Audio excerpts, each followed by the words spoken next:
Welcome to The Good, the Bad, and the Sequel Q&A bonus edition. My name's Doug.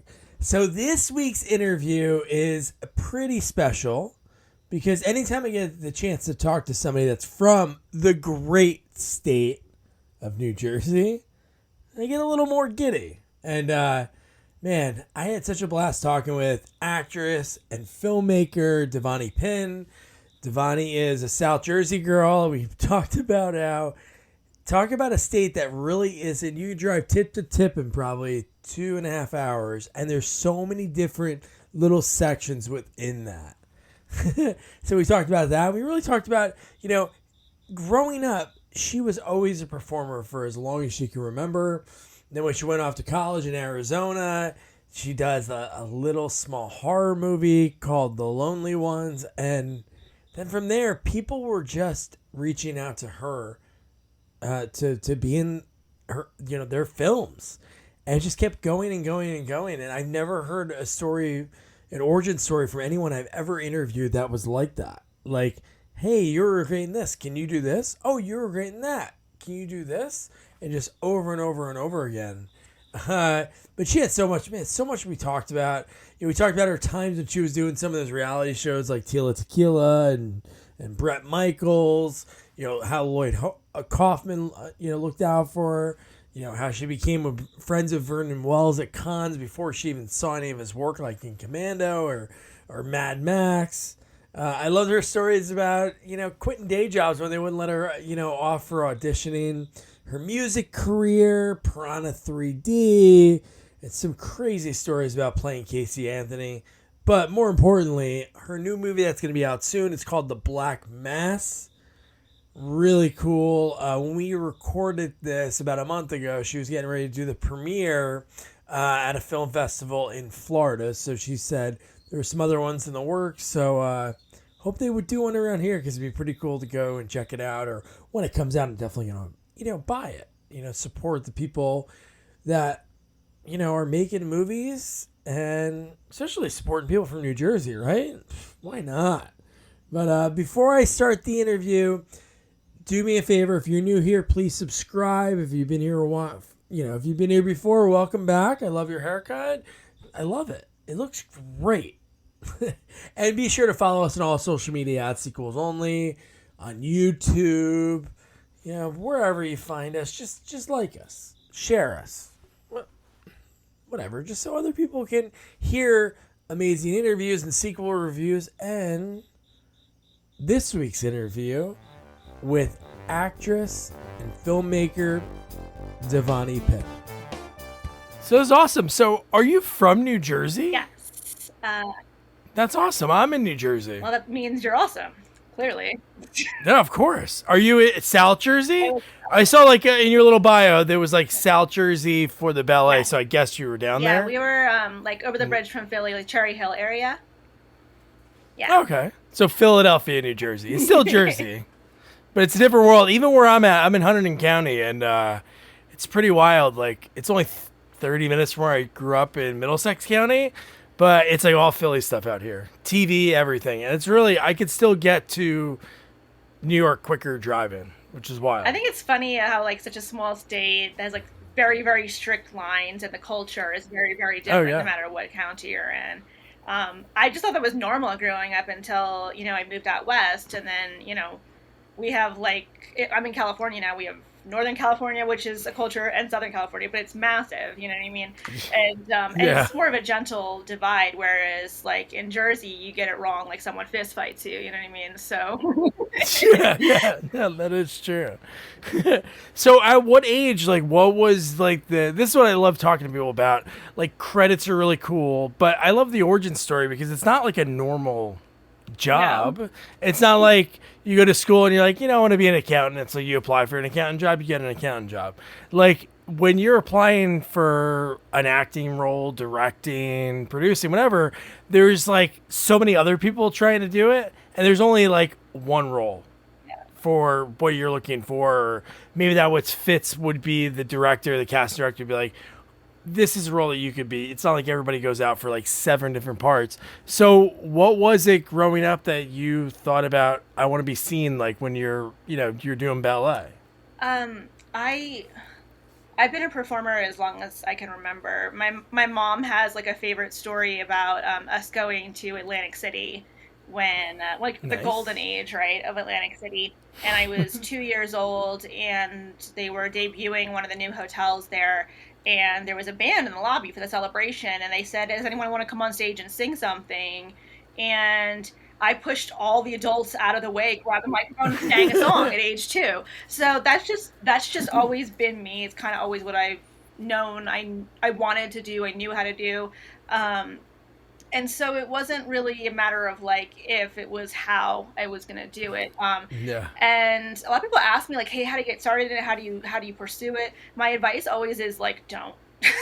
It's hard, as you just said.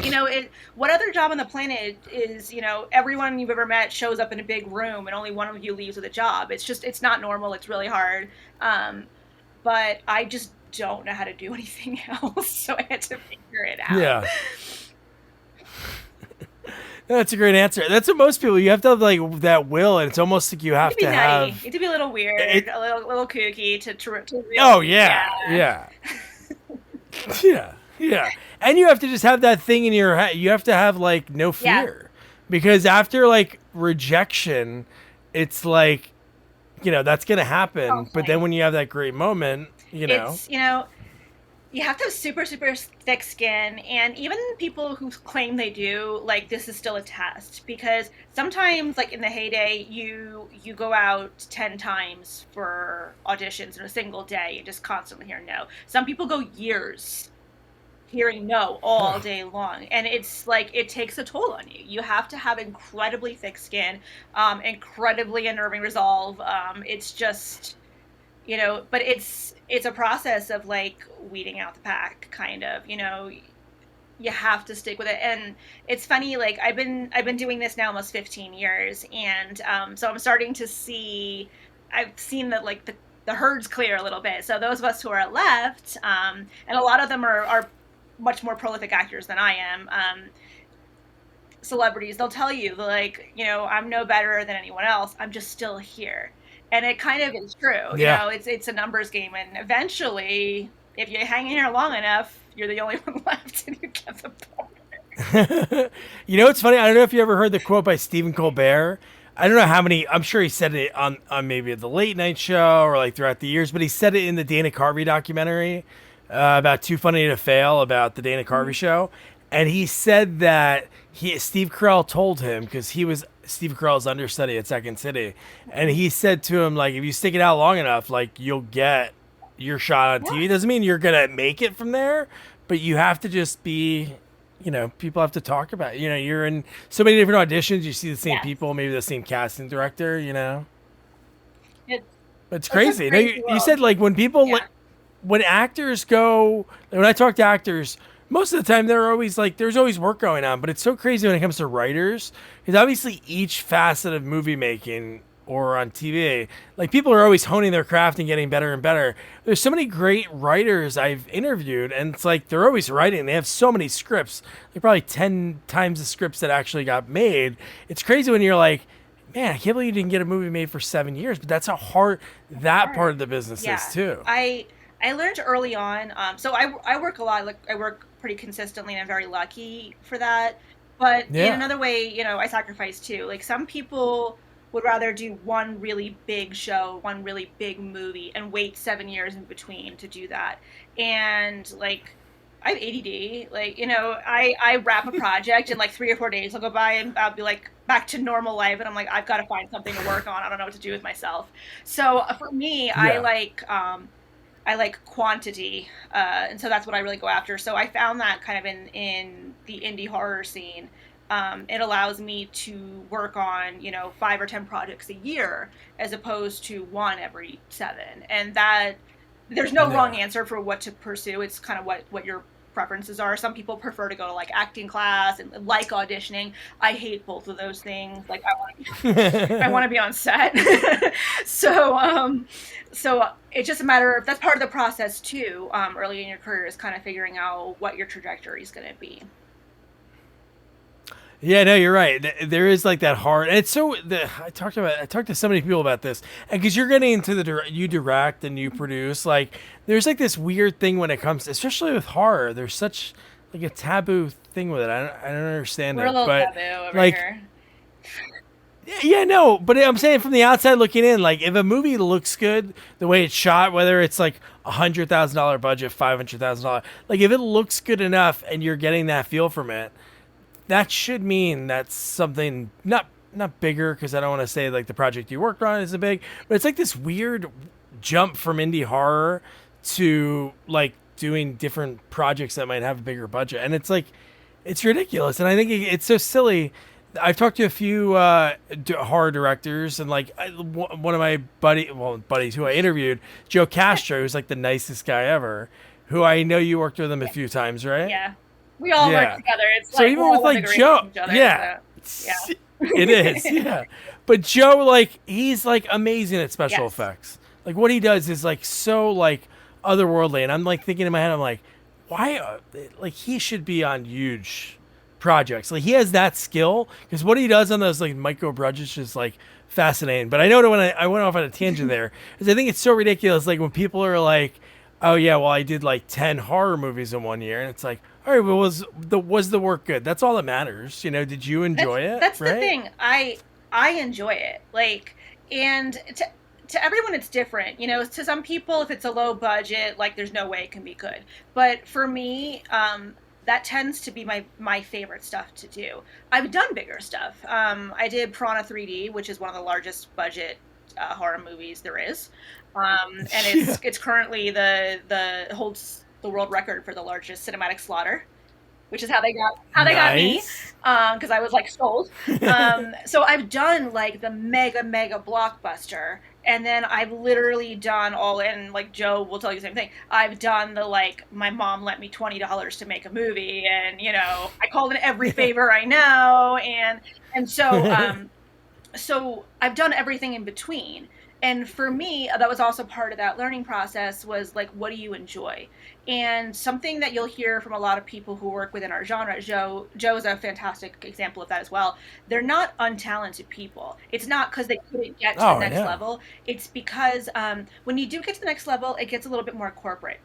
This is where the business kicks in a little bit, and it's not very different from any other industry that you could work in, right? So the more high up the ladder you get, the more suits are involved, the more financial guys come in, the more lawyers who have opinions, who don't know what they're talking about, really come in. And everyone thinks they're creative because they watched a movie once and they're tinkering with the stuff. And before you know it, you get some, you know, Marvel or DC clusterfuck of like 20,000 people who weighed in, and it's a mess, right? So, and you know, don't get me wrong, the money gets really nice as you move up the ladder, so that's nice. You know, I love being able to pay my bills for 6 months or a year, not worry, pay back, right? But for me, I didn't get into this to do a 9-to-5 job. It's the same reason that I didn't really seek out TV as much. It starts to get very routine. It starts to get very corporate. And if I'm going to do that, I can think of a lot more consistent jobs with a much higher salary to do a very suit type of job. And so for me, I'm all about passion and artistry and creativity. And the independent horror scene has a collective of some of the most talented individuals working in the entertainment business, and they're there for the right reasons. They're there because they are loving what they're doing, and they have a creative, hassle-free place to channel that creativity. And so you can get people who worked on Academy Award-winning movies who then come do your little micro-budget project because they want that cathartic outlet. And so I love the spontaneity of not knowing who you're going to be with, how you're going to work. It's very incestuous, the indie horror scene, but the collaborative effort and the opportunity to really embrace what you love is here, unlike any other section of the entertainment industry, and honestly, of many professions out there. I feel very lucky to be where I'm at. No, that's great. No, and I love with the micro budget films, when they take like the Academy Award star. I'll use like Eric Roberts. I talked to Eric Roberts like a few years ago, but I think the way he gets used in movies is so clever because I actually talked to a guy on the phone that did a movie that Eric was in, and we were just like he messaged me about checking out his movie. I watched it, it was pretty good, so I wanted to ask him some questions. But like Eric's in probably 7 minutes of the whole Yes. movie, but the way they put him in it, it Spread is that like shit out it's called yeah. yeah, Top but it's villain. so smart to do it that way. Well, honestly, so a lot of films, especially low budget films, will do that. They'll take a star name and they'll film them for a day and then they'll spread it out. That's not unusual practice.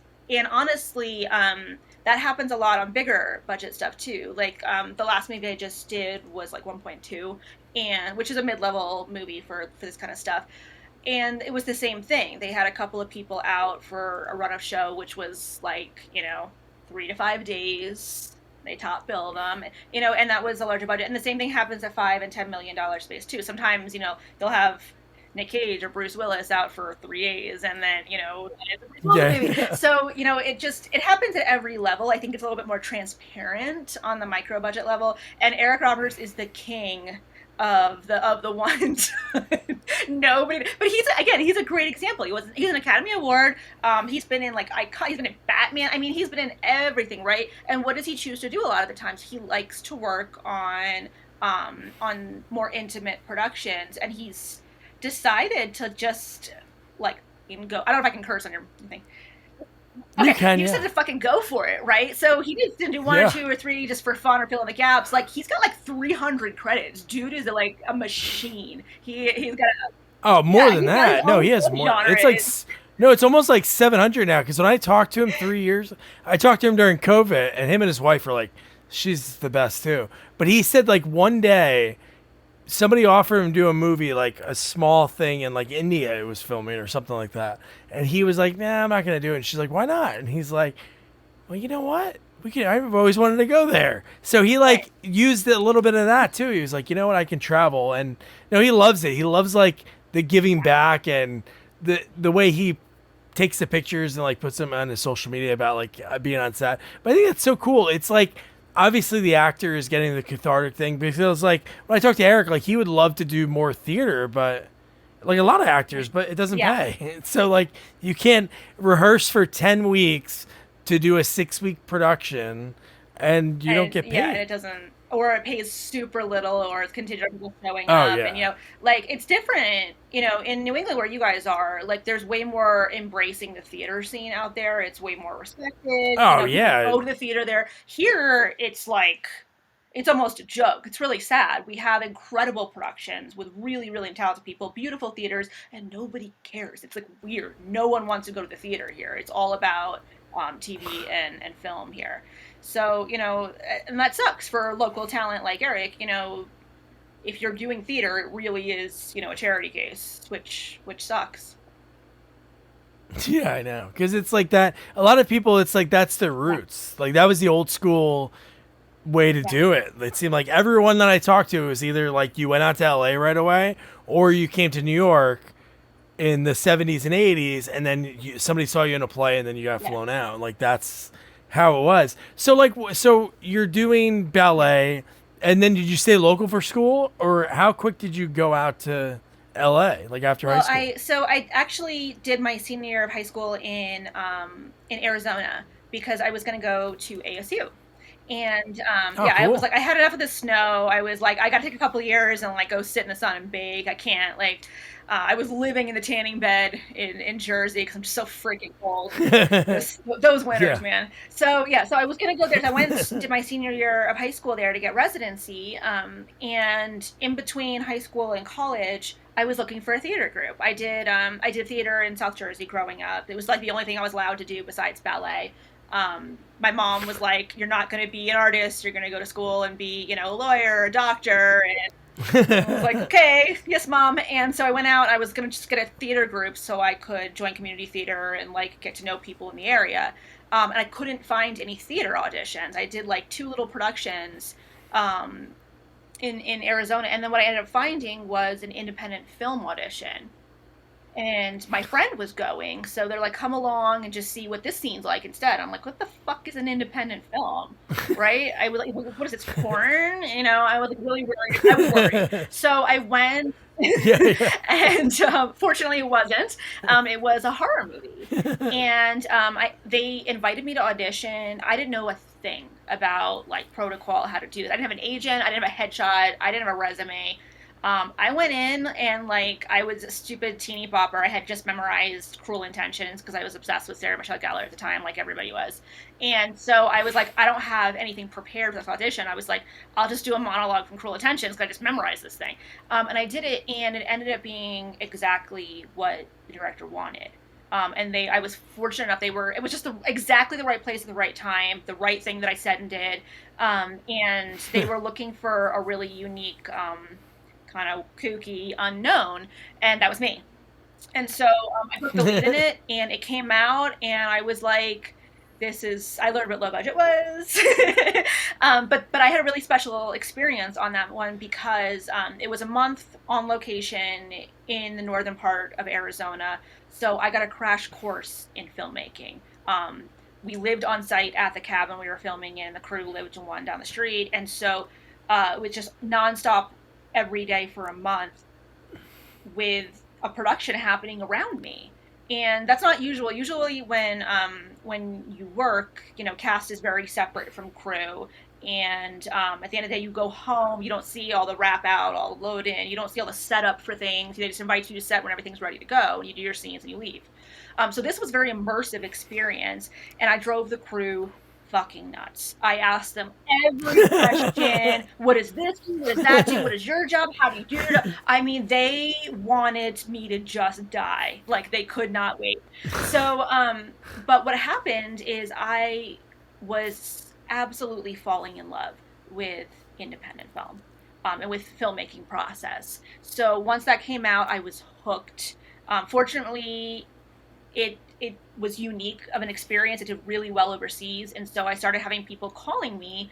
I was at school at this point in college, and people were calling me, "Hey, I saw your movie. Come do mine."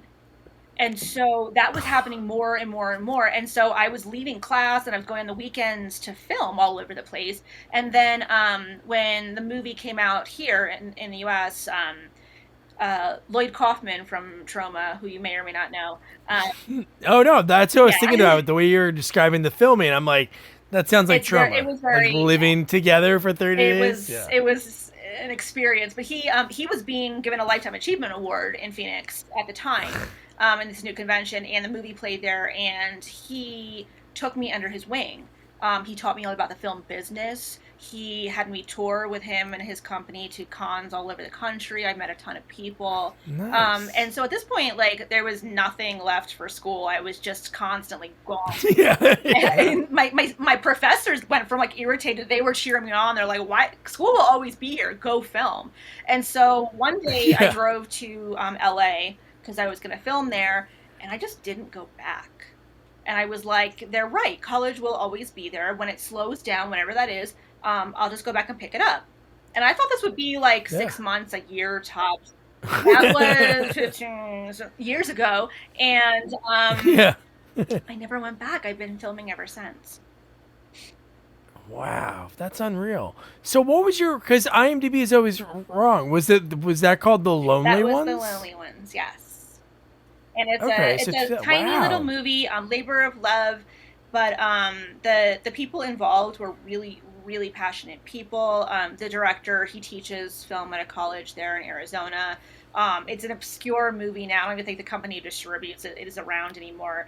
But it was so important for me because I got film school in a month, and so I have very fond feelings for it. And it was really unique experience because when I got there, they gave me a stack like this thick of character background to go with this script. And I was like, that was very convenient of them to do all the work for me. And I thought that's just how movies were. And so I never got that again, obviously. But like there was so many unique things. My character, despite being directed by a man, written by a man, produced by men, it was a very, very complex female fronted horror. It was really ahead of its time. And very, very complex storylines and plots, all with a mix of like this very B movie overage. So lots of layers, lots of things there that really just gave me a great education and really sparked that creative bug. Yeah, got you hooked. Yeah. That's the coolest part about it. So when you're in LA, and obviously at this point you're already like, hey, how can I? Well, you're already doing other movies, so I'm sure there's some connections that you had because that's why you were there, right? You filmed for like a week or a couple weeks, and then you're like, I'm not going back. It was literally, like I said, I wasn't even pursuing it. In a way, the business was pursuing me, and because it was Yeah. such a unique film and such a unique character, I didn't realize what it was doing for me at the time. But ultimately, it was really advertising me. It was, I mean, I couldn't have picked a better debut project if I had planned it. Yeah. And so between that and then the involvement with, and the endorsements from Lloyd Kaufman, I just had people constantly calling me. They're like, hey, you just did a movie. And I'm not a brilliant actor by any means, but I'm really, really good at my niche. I really get horror. And so when I would come out, I would do a role, people would be like, oh shit. And then they'd be like, okay, well, I have this project coming up. The crew members were referring me, other castmates were referring me, directors were like, hey, you got to check out this chick. And so it was just referral based. And then I would start doing interviews or websites, horror websites and magazines were featuring me, and so the people would see me in that and call me. It really was a very loyal business for a long time. Yeah. And like halfway through my career, I started being like, I need an agent, I need a manager, someone else to help me keep this up. And they would be like, you don't have any of the right materials, the right stuff. How are you working so consistently? And all I can say is like the genre is kind of its own animal, and so I it really is that right place, right time thing. Like I don't think I could recreate it if I tried. It really is just kind of how it happened. And one thing I can tell you is it really is who you know. It relationships above everything else in this business is really what gets you the job. Yeah, and how you and like when you get that opportunity too, like you got that opportunity, you knocked it out of the park, and just like you said, like referrals, that means that you're super great to work with, and Sometimes. people enjoyed having you around. 'Cause, yeah, but that's what's so true. Like even like work, like job Yeah. interviews, like so you might be the most qualified person, but if the person interviewing is like, I don't want to work with Right. this person every Right. day, so like those people for them to go out and be like, hey, you know what? I just worked with this actress. Here's her information. Or that's pretty wild. And I wonder if there's any other stories like that of somebody like their career. I think, Really, it's just I like mean, yeah, honestly, passing around. like, and Trauma really, I mean, Lloyd, I'm still singing his praises, but he really does know how to pick talent. I mean, he discovered Samuel L. Jackson. He discovered a bunch of Patrick Patrick Kilpatrick's Kilpatrick. first movie was Yes, a bunch yeah. of. I just saw him actually a couple of days ago. Debbie Rochon was like in Debbie other is stuff, a but goddess. She's so good at her. yeah, Yeah, she's she's the so best. good at Yeah. what she does. So Tiffany Shepis, and James Gunn. James Gunn, who is now Yeah. Oh, I head of know. Oh my DC. god. Like, Yes. I mean, I know. so yeah, there's a lot of people who, and I think most A-listers, if you look up most A-listers, they started in horror. One of their first credits is always a horror Oh movie. So like, yeah. Oh yeah. I love my job. I love my little club. It's fun. It's fun. I know that's about. Yeah, you're right. So many people did start in horror, like, and then other people started in horror because they knew other people that started in horror. Yeah. They'd be like, "Well, Jamie Lee Curtis, Kevin Yep. Bacon, I can be that. Could be Yep. me." So you, And it's yeah, fun, right? So if you think about, as an artist, there's only a couple of opportunities to have like an intense audience reaction, right? Generally, to get a physical reaction out of your audience, it's either a horror movie or a comedy, right? That's what can get an audience to almost interact with you. So it's a very, very specific skill set to invoke that kind of emotion from someone. But when done successfully, it's the most rewarding, to know Yeah. that you impacted someone in a physical and emotional way. And hopefully for the better. Hopefully you entertain them. Not always, but you try, right? Yeah. And so it's something where, I don't think it gets the respect or the cred that it deserves, but it really it's one of the most rewarding places to work as a creative, in my opinion. And I've done some other stuff. I've No, done I agree. comedies, I've done dramas. And I keep wondering, like, halfway through the Yeah. movie, I'm like, when do I get to kill people? So annoying. So yeah. Oh man. So at that time, so because I sometimes in the biography that's are on there some neat things. So while you're obviously getting people to reach out to you and calling you, like people are reaching out to you because like casting directors are looking for you for Tila Tequila show Yeah. and like Bret Michaels. You were on those shows. So I mean, being from Jersey and Scottsdale, it was like the two hubs of where Yeah. they're looking for like the nuttiest people to feature on reality That TV. is true. And I was in my prime, man. I was like, 18 and a wild fuck. I went straight from the club in Jersey to like the reality show stage. Um, I was a finalist on like every show that was being produced at that time. And for some reason or another, I couldn't land them. I'm not sure what the deal was. Like, Tila Tequila, trying to think of what I can say on here. I I almost got that one, and then ultimately it did not. Rocket Love was brand new at the time. I was cast on season one, and the show called me, and I had actually just gotten into flight attendant school, and so I wasn't sure if I was going to at that time. I wasn't sure if I was going to really embrace entertainment or if I should do something smart with my life, have a backup plan. So I told the producers, I was like, I'm going to bail. I'm going to go to flight attendant school. I'm going to do this. So I was flying for a year. At that time, I was actually in a girl band. I can't, whatever. So it was a pop group. So in between that, I was performing with this group. And then at the end of, Wow. I've had a weird life. I can't. So the end of that year, I was like, I don't want to fly anymore. I don't want to do music. I really want to do like want to focus on film. And at that point, the producers called me back and they're like, hey, we just finished taping on season one. We're going to do season two. Come out. So I came out. I went through the whole process again. I got it. And then I filmed for like a couple of days. And then they kicked me off on day one. I was so pissed. Ultimately, I think if I had been more willing to, with Yeah. Brett, that I might have been able to stay on longer, but I made it very clear to the producers that I was not going to be giving him the action, especially on camera. Yeah. And then ultimately, my storyline was not there. But everyone that was really nice. I still think Brett is hot as shit, and so I'm happy. Obviously, that worked out well for him. I'm friends with a bunch of people from the show still. One of them from season one was one of my bridesmaids. Like, we're still like, yeah, Really? we're all still in touch. That's great. So that was fun for a minute, and then from there, like, they tried a bunch of different shows for me, and nothing just seemed to be the right fit. I did Paris Hilton's new BFF. I was doing Shot at Love with Tia Tequila.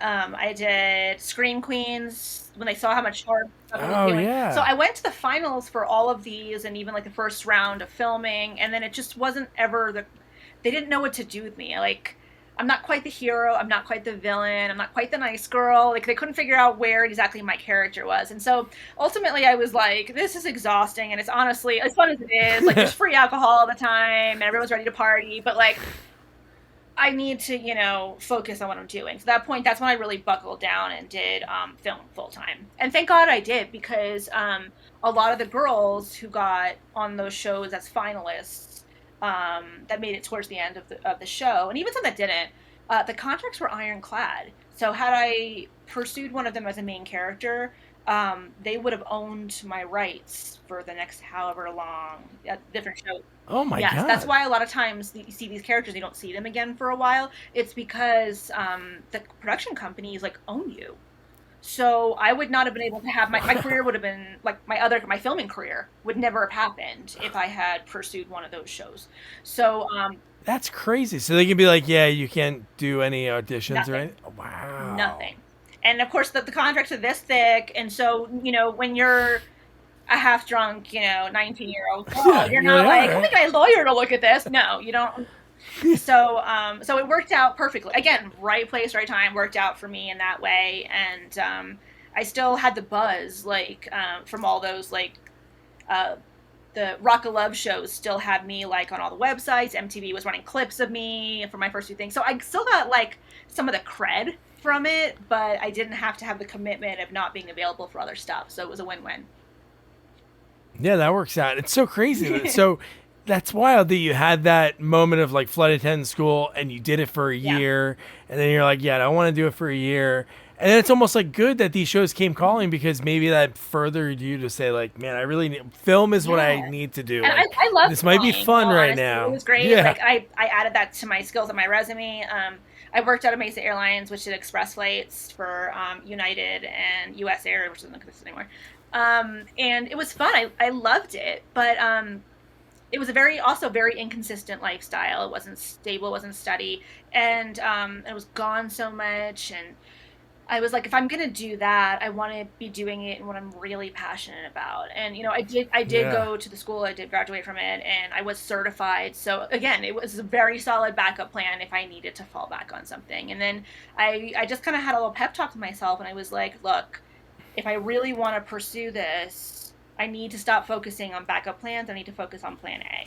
And when I did that, it was scary because anyone who works will tell you like it's a lot of rejection. It's a lot of like, am I going to make my bills this month? And it's hard out here. Like you have to get a little day job to do things at first so you can make your bills while you're auditioning, and then jobs don't let you leave to go to the auditions, and then you choose, do I keep my job, it's going to pay my bills, or go to, Yeah. it's really hard. And so I buckled down, and I went through like 20 day jobs that year.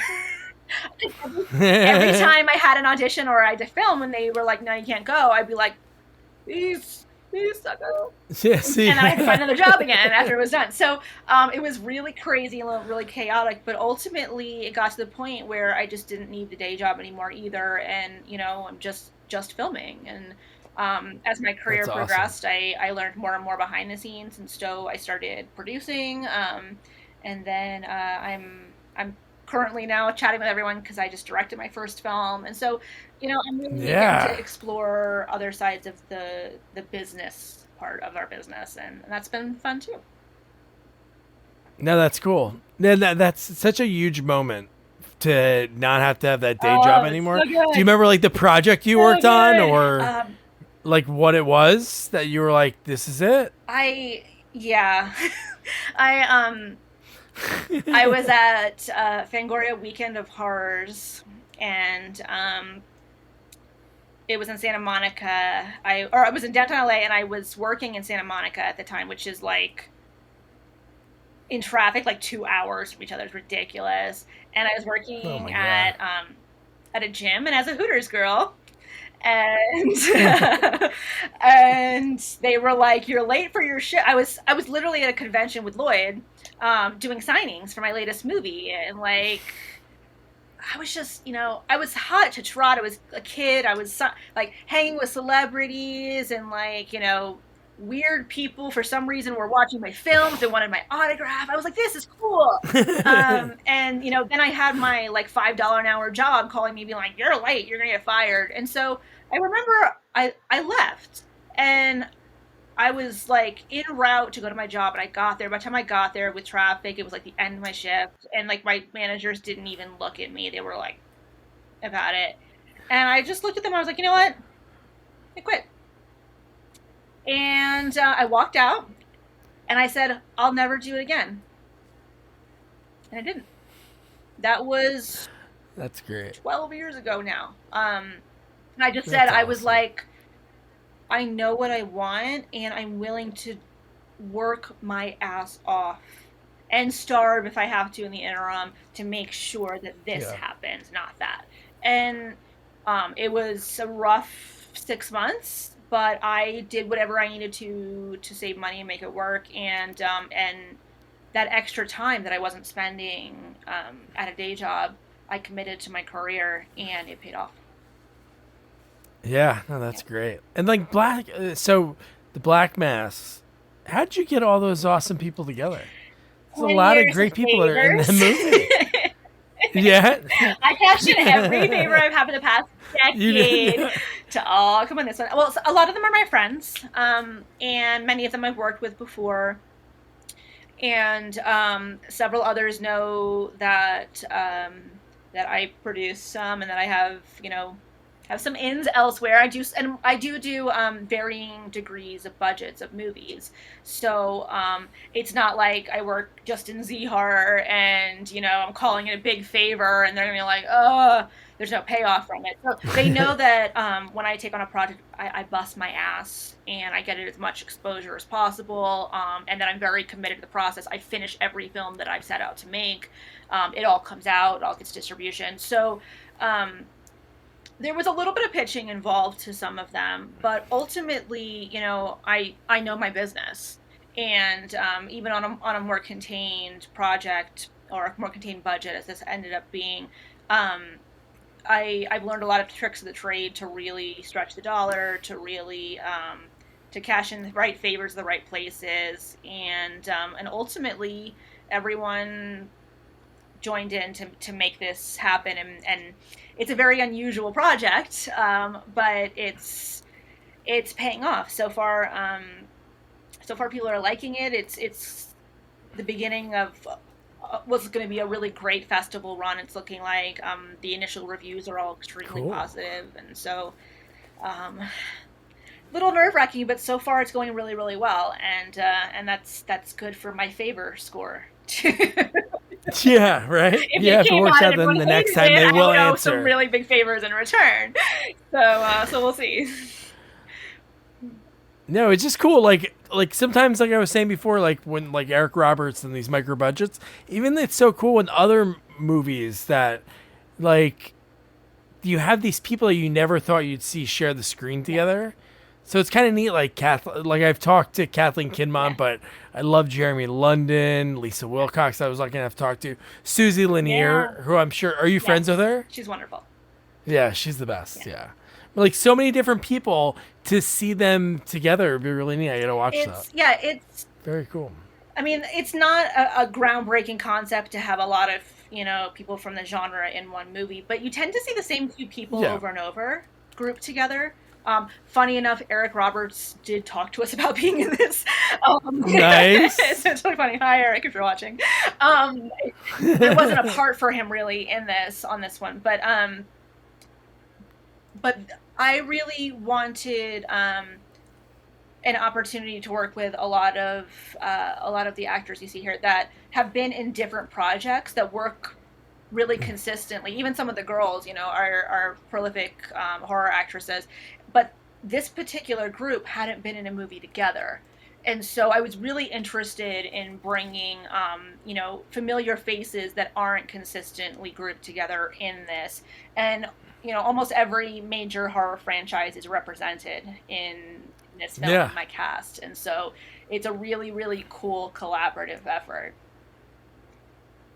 No, that's neat. Yeah, we just Jason Takes Manhattan, obviously from being from New Jersey. That's like a near and dear to my heart because I would watch like USA Up All Night. But I was like prepping because 2 weeks ago it was the 34th anniversary that it came out. So I was like, oh, let me check out some cool things. And I talked to Lisa like 3 years ago. But man, it said that she was offered the role, Jensen Daggett's role in the movie, and I'm like. But she turned it down, and I'm like, wow, wouldn't that have been wild? Yeah. Like, she was in 4 and 5. She survives, Freddy, and then, like, the next year being a Friday the 13th. Maybe that's why she said no. I have no idea. We should ask her. I'm actually curious about, off the record, what the reasonings were for that. But she's very particular because I'm like, wow. About the roles she takes, honestly. She does a little bit of everything, but she really, really has to be into the material or or into the people involved. Like I had a variety of conversations with her before she agreed to do this, and she wanted to feel out the project and the character, and she wanted to feel me out and my intentions behind making it. And so fortunately I passed the test, but she really knows what she wants and why. Yeah, Alice Johnson. Of all the people that get if they do a requel, which I would love they would do one with obviously Robert, she has to be in it. Like the fact that she wasn't in, like not mentioned again, is like really a shame. That doesn't really happen in the horror franchise, minus Sidney Prescott. It's really all the other ones. It's like you survived, but we're not going to talk about you again. I mean, at that point, like, all the people are cannon fodder. It's really about the property itself. It's about the villain. And so, who took the plunge right now? Like the studio didn't care at that point. We're sending him to Manhattan. We're sending him to space. Like, they don't care anymore. But I'll watch them. I want a 13th. It's a shame they couldn't get it out this year because it would have been October 13th. But hopefully soon. So like, it's pretty funny. You were talking about like, I always think it's funny when things tie together when you're looking at IMDb and people are talking. Like, you're talking about like you were wild. Like your character's credit in Piranha 3D is wild girl. It's because the wet t-shirt models in the wet t-shirt competition are called wild girls. We literally we had little t-shirts, white t-shirts that said wild on them, and then when they got wet, okay, yeah.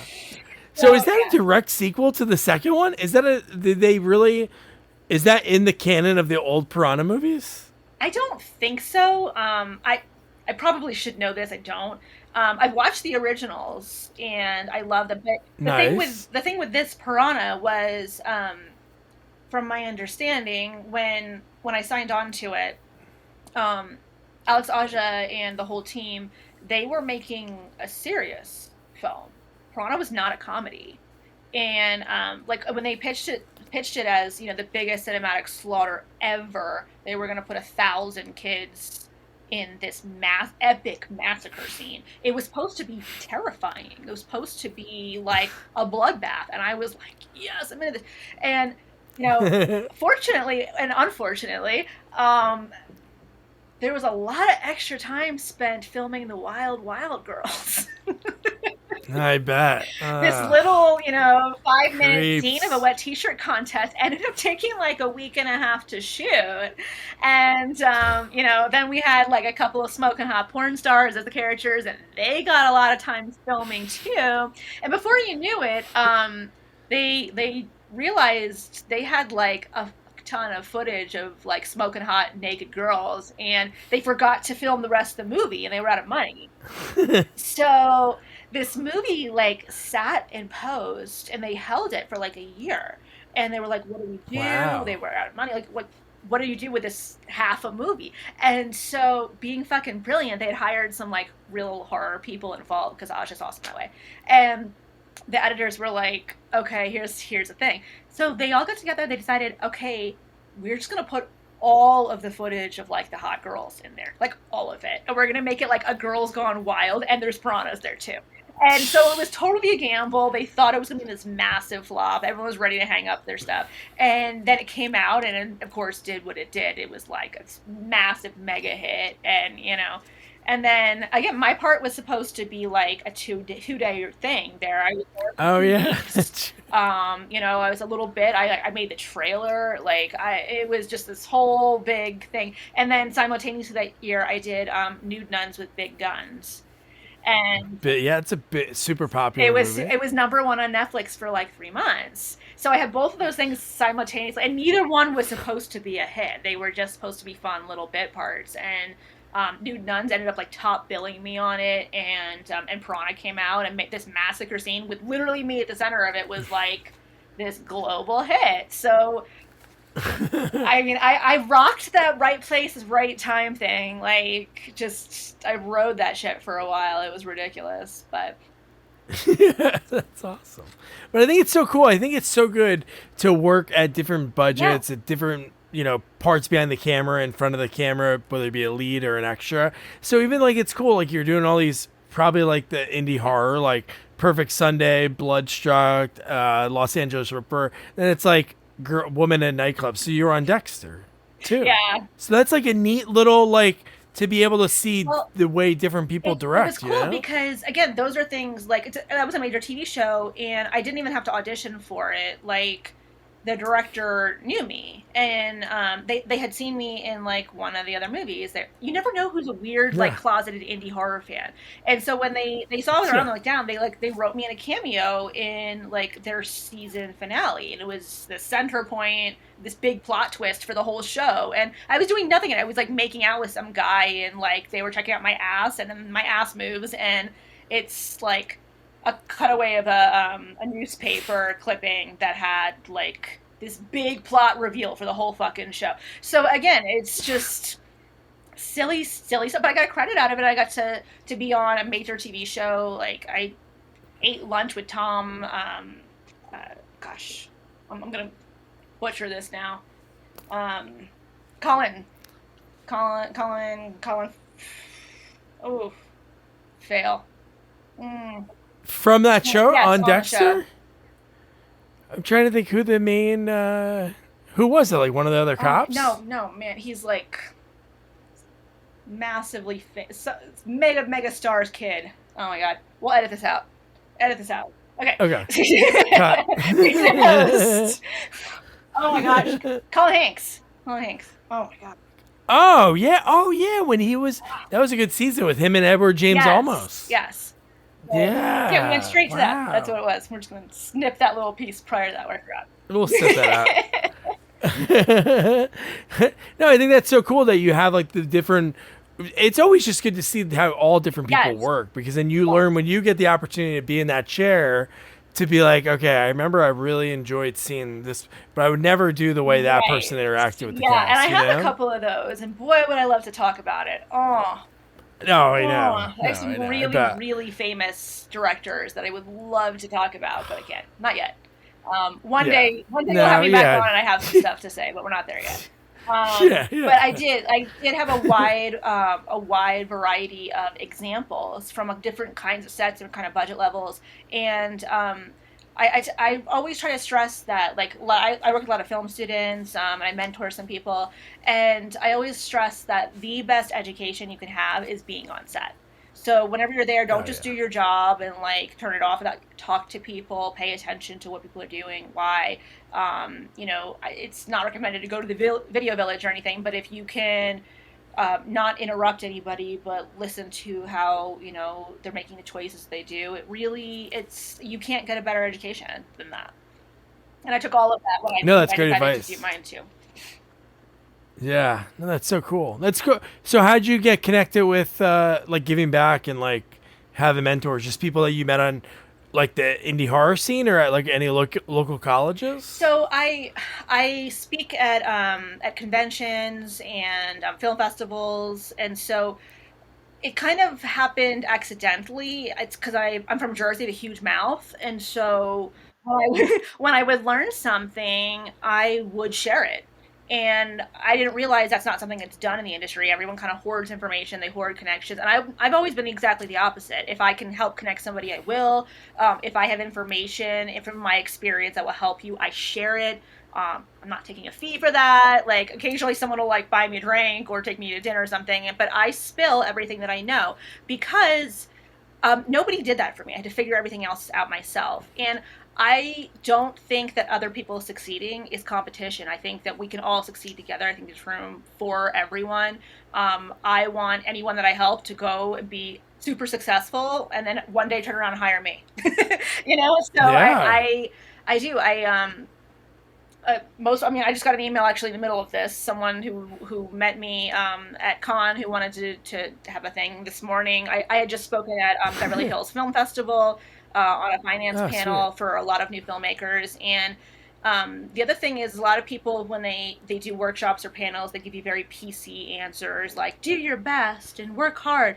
It's not actually any tangible information. And I'm someone who's like, here's how I did it, and here's how I did it, without really knowing how to go about it, so you can obviously do the same thing or improve on it. And so I give like real world accessible information, and so a lot of people have followed my career or sought out advice, and as much time as I have to do it, I like to help.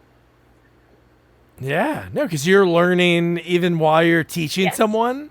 So my wife's a teacher, and she's like, when she's learning different things, like when she's going for a master's Oh, now, cool. she like is explaining it to me, and just to like, because that's how you learn it even more by like you're like reinforcing it, Yes. like to be able to explain it to somebody else. But that's cool that you do that because you're right. That's like you said, not a lot of people do that now, but I would definitely guess more than then, because old Hollywood, like I've talked to some people and they've told me stories. Like this one actor worked with Michael Caine on a Yeah. movie, and he asked him for advice, and Michael Caine gave him like a lip for a second, but as a joke to teach him a lesson. He goes, "When I was your age, I asked," and he said the actor's name. It was an old British actor that I've never heard of, but he goes, the guy looked at me and said, "Why would I give you advice? If I give you advice and you get better, you're gonna take my job." And I'm like, because that was the old It's concept. not That was like old, the it's old still how mindset. people feel today. But I I bet, always yeah, felt like if you're good at your job, no one's taking it. yeah, And, you can't do this. This is a very collaborative business. You can't do it alone. And someone else having information and being the best that they can be should not be a threat to you. It just shouldn't. If you're confident in your ability, if you're confident in your work, and your work ethic, then there's no other person that's you. There's might be others who are similar to you, others like you, but there's no other you. So if you do you the best you can, no one's going to interfere with that. In fact, people might collaborate with that, might amplify that. You can always succeed as a team. The only person you should be in competition with is yourself. yeah. No, 100%. And I think the one point you brought up, I think is even like why people should do it is the collaborative. Because if somebody is like, "Hey, this person offered me advice. That was really nice of them. I need somebody for this part. Let me reach out to them." Like, I think that's the people that you want on set. Absolutely. Like, Yeah. that's the person you want to work with, not the person that ate lunch alone and sat in the corner because they just really didn't want to be there. I mean, don't get me wrong. If they're a big enough star, I still want them there. They can have their own corner. It's fine. But yeah, no. Yeah, Overall, yeah, you want people who are going to be pleasant to work with, who are happy to be there and yeah, grateful. And it's just. I think it's miserable to approach your career and this in this career. It's your life, your entire life like that. It's just you can't possibly be happy if that's how you're pursuing things. And you never know. Like think about all the greats that are working right now, like the Steven Spielbergs, the Christopher Nolans. All these people were bright-eyed and bushy-tailed at one point, saw something that inspired them, got some advice that inspired them, and they went on to be the future of the industry. So let's say worst case scenario, someone comes and they do take your job, and what if that person changes the face of our industry? What if that person creates some of the yeah, best cinema of the century? You know what I mean? Like, yeah, it's very easy to be selfish in this business. It's a very selfish, self-centered business. Lot of ego, but if you're able to put that aside, there is so much positive impact that you could potentially have and share too, that it's important to keep that about you and to weigh those things. And for me, it's common sense is you share what you know. I think there's safety in numbers. I think we're stronger in numbers. I mean, look what's happening with the strike right now. For a very long time, it was a very divided, individualistic business, and people are seeing that you can change things, whether it's better or worse. We'll find out, but you can have real yeah, impact when you're collaborative. yeah. Like No, that's changing colors 100%. here in real time. The sun is setting, and it was really pretty at first, and now I'm like literally we're making a found footage movie here. Hold on, can Yeah, are we allowed to pause in this? Is this live? yeah. Oh no, it's not live. Because I'm like, Oh no, I'm gonna no, edit that. I'm really gonna edit that part out you're about before. to like No, you can put a light on like if you this. want. It's so fucking dark in here. Hold on. Okay. No, you're good. So one thing I have not mastered yet is Gaffer. I don't know lighting at all, so let's see what we got here. Oh, I don't either. I just have like my one light in front of me. Oh my god, so that's that's terrible. Holy fuck. Fine. Well, we're almost I need done. like a front. Okay, all right. Well, you know what? We'll just own it. We'll just go. Okay, okay. So if you're just tuning in We'll now, you will see that I look really fucking weird. But it's because there's an orb glowing there's a behind you. warm That's glow. what it looks like. It's An not. aura. It's not a poultry, guys. It's not my aura. Oh my god, I would hope my aura is better lit. This is my attempt at lighting. And as you can see, filmmaking is a process and learning process, and I have not yet learned how to light the scene. So I will be paying attention to the gaffers on my next one to figure out how to do this for the next time you and I chat. In the meantime, please just look at Doug and how beautifully lit he is. You can just listen to me, and we'll be good. Okay, ready? Okay. Yeah. Now, one thing I thought was pretty neat, like looking at your IMDb, the different things you've done, and I don't know, like how deep you get into the character of like a Casey Anthony. Like when you're playing a role like that, like that's got to be like something, right? Like when you're getting into the character, when you're getting into the auditioning for it. So yeah, for that, that was a hard one. I've played a couple of real life people. In Black. Yeah, Manson. You played one of the Black Manson. Mass and Casey Anthony. And then I played inspired by real cases, fake people in real cases. So this one was different. In Manson, in Black Mass, and a few others, the crimes were a long time ago. Before I was born, before I really saw the impact. And so it was easier to create like a wall between the character and reality, despite playing a real person. It was hard to do. This was so fresh for me. I follow the case very, very passionately, really, really paid attention to a lot of the details of it. I was there for a lot of it. And I just hated her so much. I was like, how am I going to honestly portray this woman when I loathe her, when I want to punch her in the face? And so I struggled with it for a little while.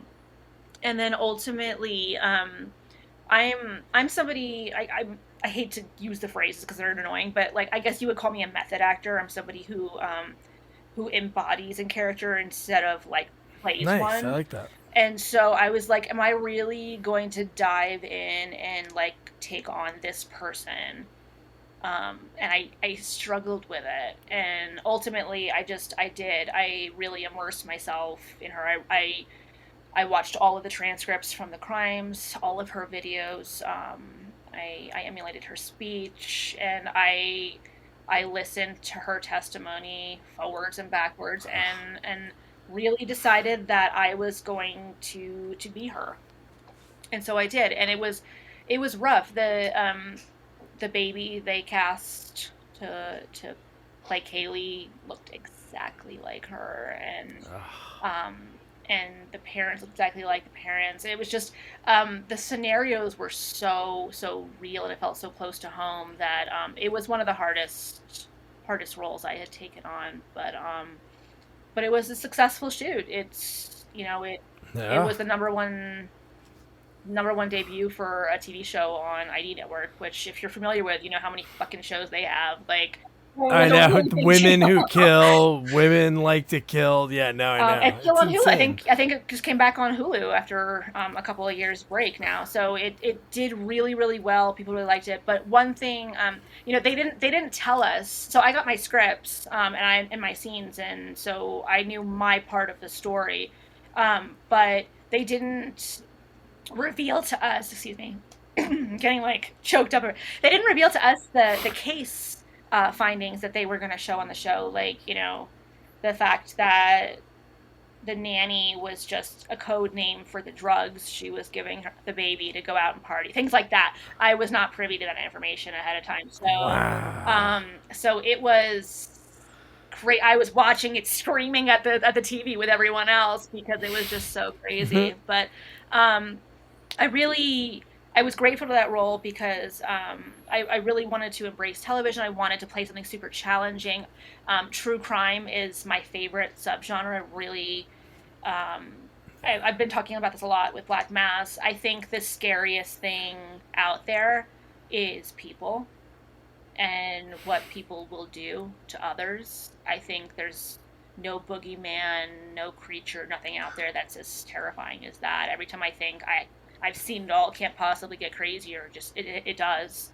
Half the time it's in Florida, so that's a whole other thing. But Florida, just listen to Dateline or the Long Island serial killer thing. Like that podcast is like insanity. It's like insane, just man. So yeah, so I knew when I did that, I was like, all right, I could take that on. It was like I felt, I kind of leveled up, performance wise. I was like, if I can do that, I could pretty much do anything. And so it gave me a bit of a confidence boost. And then I did Frost last year, which I don't know if you saw that one or not, but that's also inspired by a really horrific true crime. Really? No, I didn't see that yet.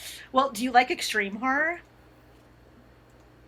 Yeah, I like all horror, yeah. Extreme Vernon horror. Wells, So, look at that. Like, did you like Terrifier? Oh, yeah, that was awesome. All right, so then, so if you like extreme horror, which is its own subgenre, then check out Frost. Frost just went to #1 on Tubi. So, cool. Yeah, I see my buddy Vernon. Yes. Vernon is in that, which is it's great. Pretty much just Vernon and I for the whole movie. So it's a really crazy character piece. Vernon's a friend of mine for years.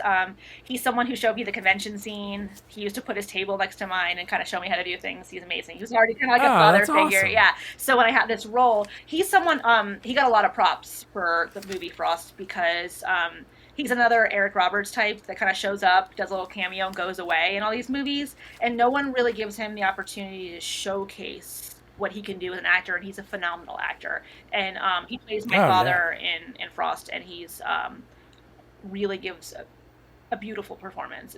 It's one of my favorite things I've seen him do. So highly recommend it. I'm gonna watch it soon. Yeah, it's free on Tubi. Check it out. If you like extremes, I got a bunch of like hate mail and death threats from people who were not aware of what extreme horror was. The ending is very disturbing. So if you are not an extreme horror fan, this is your warning. Don't send me hate mail. Okay. This is your warning.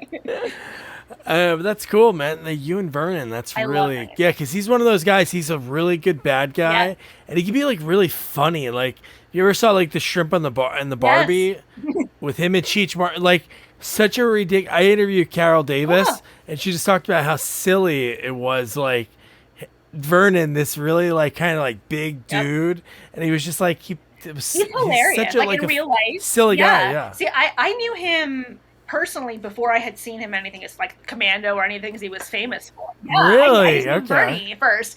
And so he's always super goofy and fun and warm. And so when I started watching some of his iconic roles, I was like, who's that guy? It was weird. He has incredible range as an actor. And anytime he gets a chance to showcase that, I think, it's a win for everybody. Yeah, he had no interest in being in front of the camera.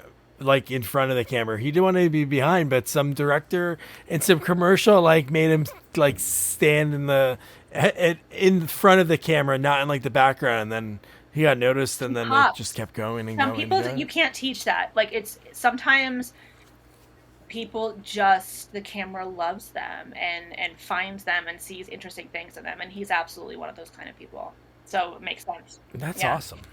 Yeah, but I'm going to check that out. So I always love asking people this because this has been so much fun. So throughout your career, because you never know what's going to be, if this is going to be something you're going to do for a while, or you're not going to think on set hey, I'm going to take this. But do you have any cool mementos from over the years? Do you keep scripts or wardrobe or any props that you have? I do. I don't as much anymore because I tend to be a hoarder.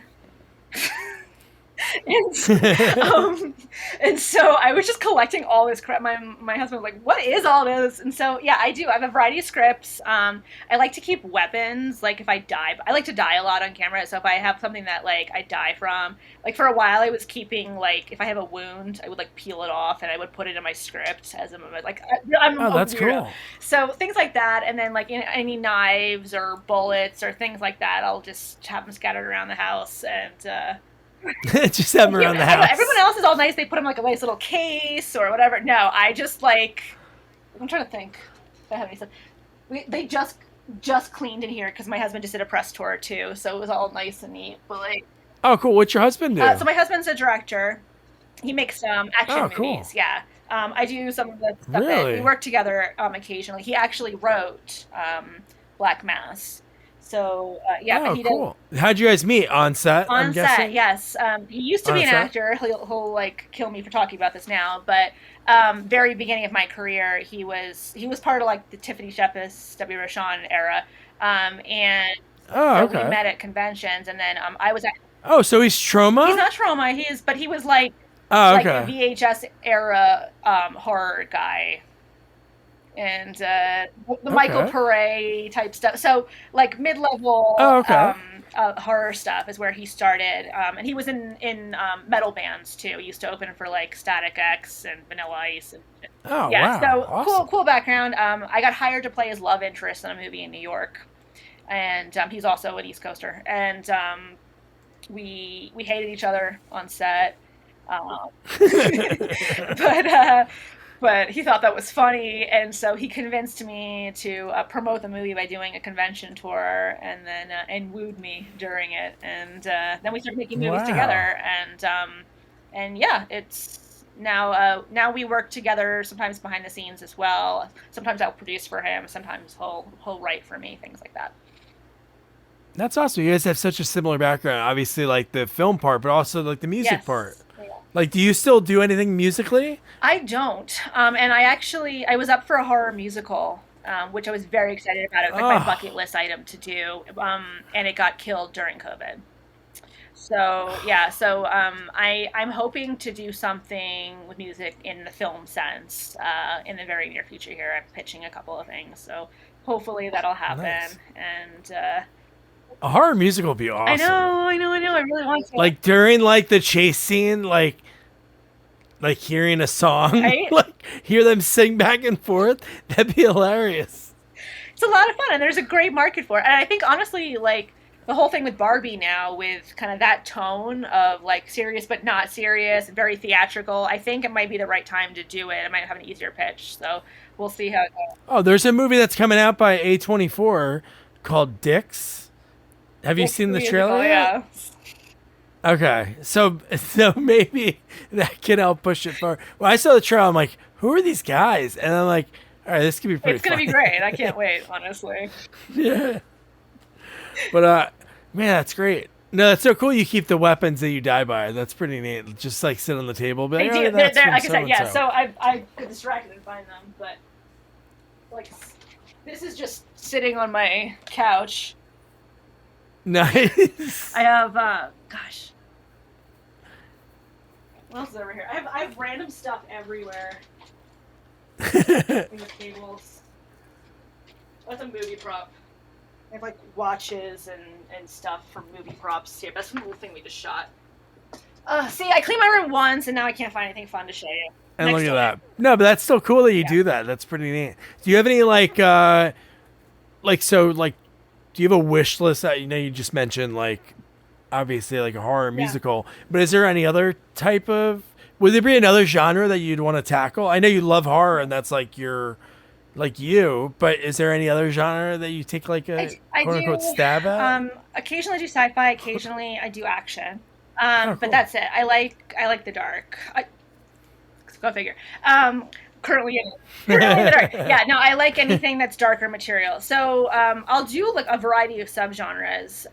But like if nobody's gonna die, I don't really want to. I get bored. Like I'm not into, like, occasionally I'll watch like a chick flick or a romantic comedy, but I don't want to be in it. That sounds boring too. And nobody wants to watch a drama, and like straight comedies, they don't sell unless it's like A-listers in it, and I'm good at what I do, but I'm not an A-lister yet, so like that's not gonna happen. And then the other options are really like what, Christmas movies or like Lifetime movies. Yeah, Hallmark. I'm not a Hallmark girl. I'm like the epitome of not a Hallmark girl. So, ironically, she does a lot of Hallmark.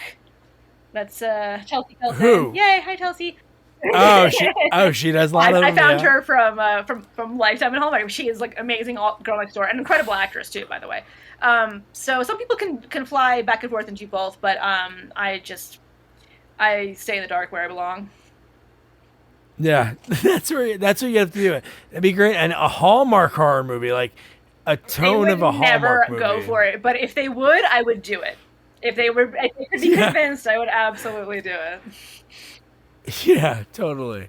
Well, this has been awesome. I'm so happy that we connected. The Jersey, even though I know you avoid the winters now, but it was great to be able to pick your brain. Yeah, I know. But honestly, summers, and even the spring when everything, all the leaves and everything changes there, it gets really, really pretty. So I have a soft spot. Y'all have better food out there, and the people. I like the straight upness that you get with the East Coast.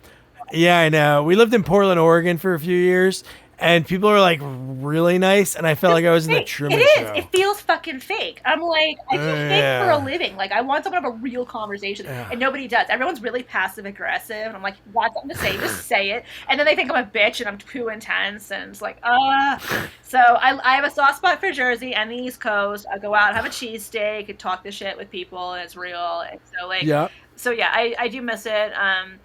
We're doing a tour with the movie, and we're playing at Syracuse International Film Festival and Happenstance Horror Fest in Massachusetts.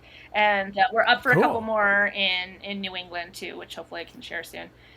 So we're going to make our way back there, and I am going to come to several of them. So maybe we'll. That's really cool. No, it'd be really cool if you could show your movie like near your hometown. I don't know if there's any regular Cineplexes around down that area. There are, yeah. Because there's not.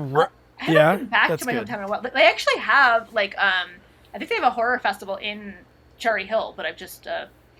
Oh, they do. Yeah, like the Monster. Yeah, one of those. Yeah, they have them there. But all right. Well, it's been awesome. Thank you so much for having me. Sorry, it's been weird. Yeah. Sorry, I'm literally fading into darkness here, and. No. Most people listen. I put it on you. I put it on YouTube. Then I use clips, but I'll choose a clip from when we had good lighting. Yeah. Perfect. Absolutely. Okay. Well, it's been a blast. So I'm happy we connected. Yeah. Thank you for having me. You were a blast to talk to. I love East Coast people. Thank you. So much more fun. Yes. And and hopefully we'll do. I'll send you the movie, and then maybe when we have a premiere out by you, we can come back and do something specific for the show. I'll have. That's the rest of the sorority girls on here, and we can chat about it. Very cool. Have a great rest of your night. I really appreciate it. Thank you so much for having me, honey. Bye.